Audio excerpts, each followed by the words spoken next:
بالله من الشيطان الرجيم. بسم الله الرحمن الرحيم.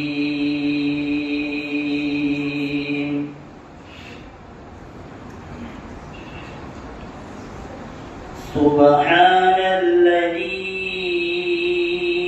أسرى بعبده ليلا من المسجد الحرام إلى المسجد الأقصى الذي باركنا حوله لنريه من آياتنا إنه هو السميع البصير. وآتينا موسى الكتاب وجعلناه هدى لبني إسرائيل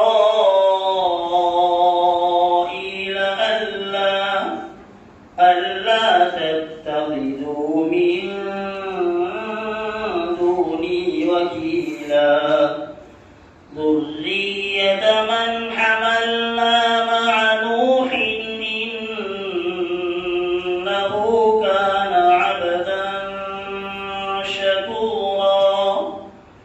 وقضينا